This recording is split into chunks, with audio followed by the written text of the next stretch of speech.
Prime Minister. Արգաժան վարչապետ, շնորհակալություն ելույթի եւ պատասխանների համար։ Ես թուրք լրագրող եմ Ստամբուլից։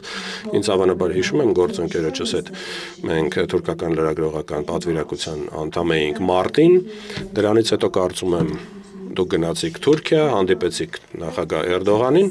բայց կարող եք ասել, խնդրում եմ, թե մենք որտեղ ենք գտնվում հայ-թուրքական հարաբերությունների նորմալացման տեսանկյունից օգոստոսի 8-ից հետո, մասնավորապես ուղղեք, եթե սխալվում եմ, բայց կարծես թե շատ տեսանելի նշաններ չկան առաջընթացի այս ճանապարհին, հաշվի առնելով այն փաստը, որ դուք հյուրընկալելու եք մայիսին Եվրոպական քաղաքական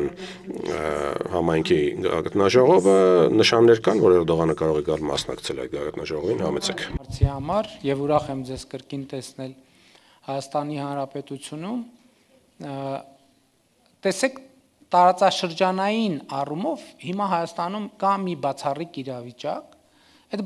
բացառիկ իրավիճակը հետեւյալն է, որ մենք ինստիտուցիոնալ կապ ունենք մեր տարածաշրջանի բոլոր երկրների հետ։ Այսպիսի իրավիճակ մենք նախկինում չենք ունեցել։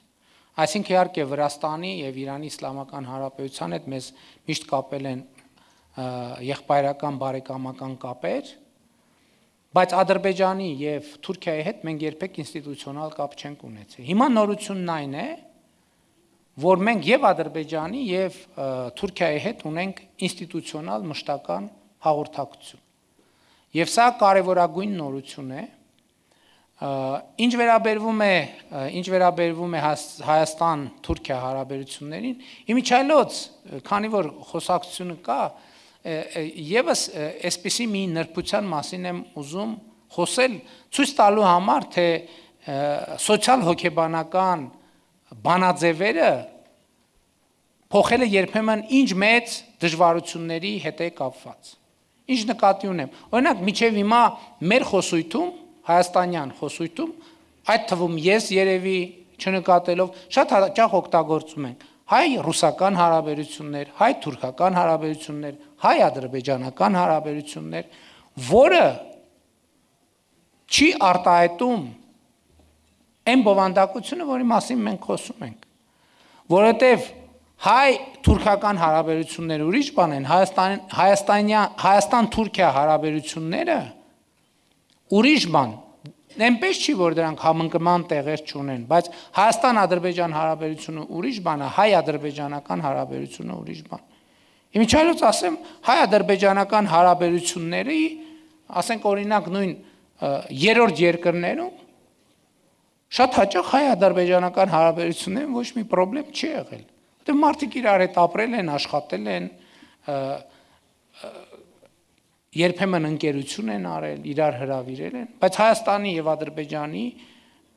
թշնամական հարաբերությունների պայմաններում։ Վերադառնալով Հայաստան-Թուրքիա հարաբերությունները իմ կարծիքով գտնվում է ճիշտ ուղու վրա։ Դուք հիշում եք, որ ձեզ տված հարցազրույցում ես ասել եմ, որ իմ գնահատմամբ Հայաստան-Թուրքիա հարաբերությունների կարգավորումը, դիվանագիտական հարաբերությունների հաստատումը, սահմանի բացումը ժամանակի հարց է, եւ ես վերահաստատում եմ դա, որովհետեւ մենք գտնվում ենք ճիշտ ճանապարհի վրա։ Այստեղ խնդիրը արագությունն է ճանապարհը անցնելու։ Եվ պիտի արձանագրենք, որ այդ ճանապարհի վրա ազդում են ոչ միայն երկու երկրներում արկա քաղաքական կամքը, այլև որոշակի գրավիտացիոն գործոններ։ Բայց ես իմ գնահատականը շարունակում է մնալ նույնը եւ այո, ես շատ կարեւոր է տեսեք վերջին տարիներին նախագահ Էրդողանի հետ մենք շատ հաճախ ենք հանդիպում։ Ես երկու անգամ Թուրքիա եմ այցելել, ընդ որում վերջին անգամ, առաջին անգամ աշխատանքային այցով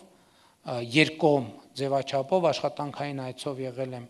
Թուրքիայում եւ այդ այցը շատ հաջող եմ համարում եւ այո, այդ այցի ընթացքում նաեւ նախագահ Էրդողանին հրավիրել եմ մասնակցելու 2026 թվականի մայիսին